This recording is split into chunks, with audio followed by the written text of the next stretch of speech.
بسم الله الرحمن الرحيم. حياكم الله اخواني الاعزاء. الان من حي الحسين عليه السلام في قضاء عفك محافظة الديوانية يوم الاربعاء 18/2/2026.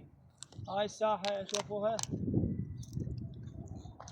هاي كارثة بيئية. شوف الماء هذا الأخضر، وشوف الريحة، وشوف البيض، وشوف الكوارث والأعمدة الواقعة والأنقاض والنفايات والزبالة.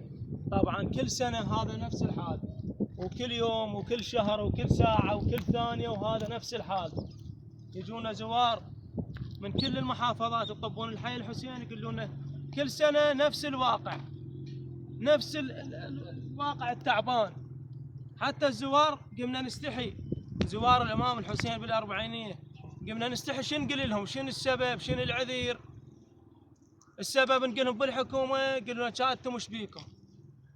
السبب بينا عم احنا. هذا حي الإمام الحسين عليه السلام، فرع من يقبلها؟ يقبلها على حي باسم الإمام الحسين عليه السلام بهذا الواقع. كل واحد حسيني، كل واحد شريف، كل واحد غيور، كل واحد صايم، وهذا شهر رمضان. كل واحد يصلي، كل واحد مسلم بالدولة. من اللي يقبلها؟ حي باسم الإمام الحسين. مو كلكم تجون المسؤولين بأيام عاشور تلبسون أسود وتلطمون وتسوون مجالس، وهاي تاليتكم تسيئون للإمام الحسين. قرب عليها وصور.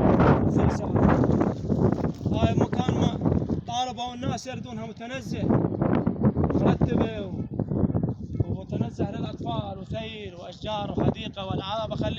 أخليها منظر حلو يليق باسم الحي، حي الإمام الحسين عليه السلام. إذا ما تسوونها وتسوون لها حيل، والله العظيم يعني كارثة. والله يعني ايش تحكي عنها كارثة.